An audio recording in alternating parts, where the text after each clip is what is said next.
budget is under control. We have a surplus, and I have protected the taxpayers by vetoing wasteful spending, nearly $500 million in vetoes.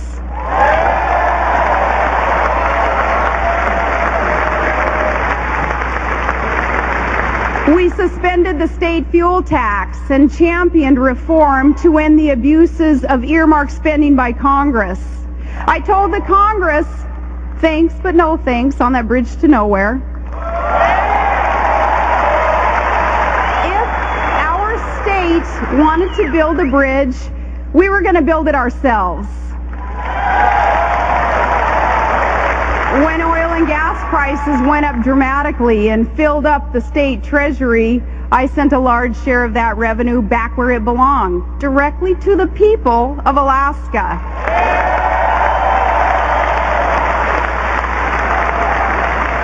And despite fierce opposition from oil company lobbyists who kind of liked things the way that they were, we broke their monopoly on power and resources. As governor, I insisted on competition and basic fairness to end their control of our state and return it to the people.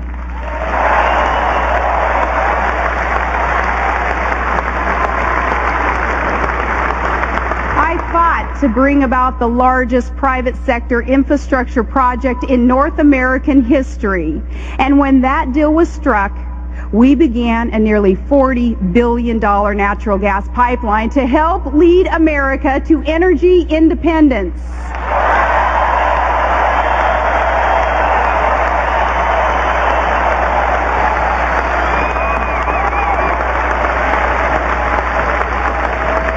That pipeline, when the last section is laid and its valves are open, will lead America one step farther away from dependence on dangerous foreign powers that do not have our interests at heart. The stakes for our nation could not be higher. When a hurricane strikes in the Gulf of Mexico, this country should not be so dependent on imported oil that we're forced to draw from our strategic petroleum reserve. And families cannot throw more and more of their paychecks on gas and heating oil.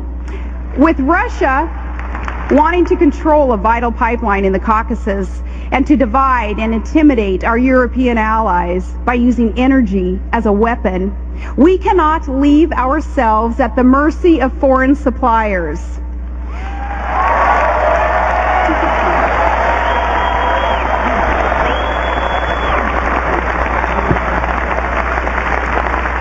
To confront the threat that Iran might seek to cut off nearly a fifth of the world's energy supplies, or that terrorists might strike again at the Abqaiq facility in Saudi Arabia, or that Venezuela might shut off its oil discoveries and its deliveries of that source, Americans, we need to produce more of our own oil and gas and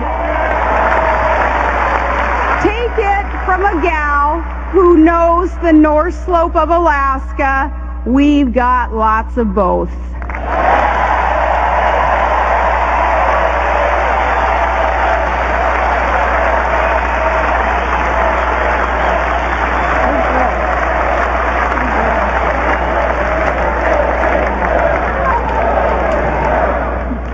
Our opponents say again and again that drilling will not solve all of America's energy problems, as if we didn't know that already. But the fact that drilling, though, won't solve every problem is no excuse to do nothing at all.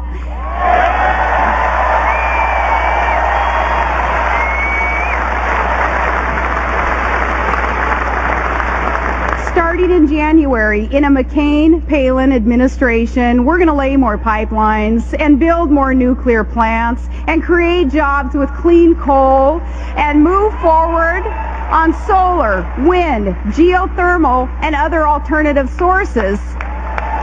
We need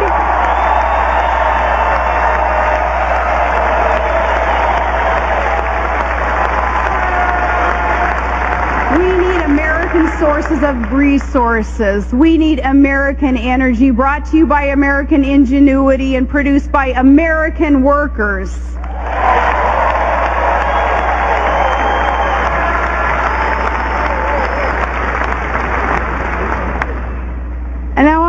notice a pattern with our opponent, and maybe you have too. We've all heard his dramatic speeches before devoted followers, and there is much to like and admire about our opponent.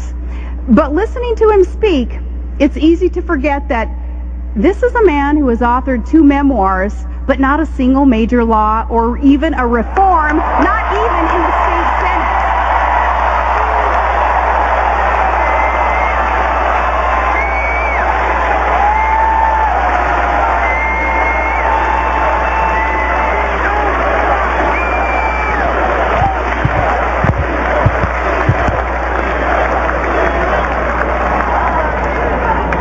This is a man who can give an entire speech about the wars America is fighting and never use the word victory except when he's talking about his own campaign.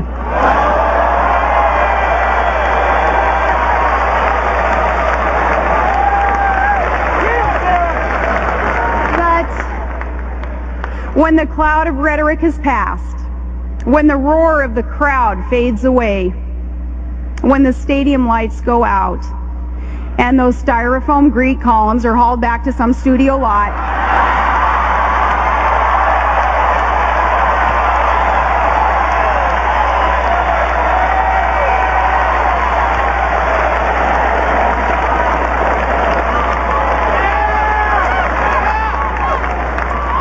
when that happens, what exactly is our opponent's plan?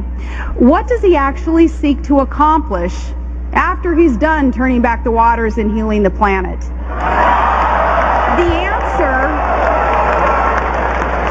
answer is to make government bigger and take more of your money and give you more orders from Washington and to reduce the strength of America in a dangerous world. America needs more energy. Our opponent is against producing it. Victory in Iraq is finally in sight, and he wants to forfeit. Terrorist states are seeking nuclear weapons without delay. He wants to meet them without preconditions. Al-Qaeda terrorists still plot to inflict catastrophic harm on America, and he's worried that someone won't read them their rights.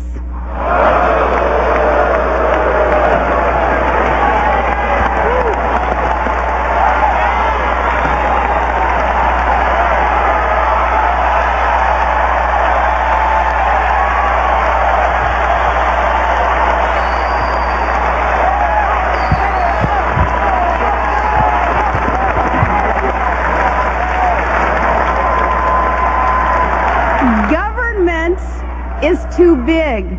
He wants to grow it. Congress spends too much money. He promises more. Taxes are too high, and he wants to raise them.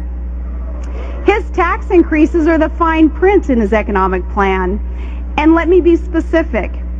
The Democratic nominee for president supports plans to raise income taxes and raise payroll taxes and raise investment income taxes and raise the death tax and raise business taxes and increase the tax burden on the American people by hundreds of billions of dollars.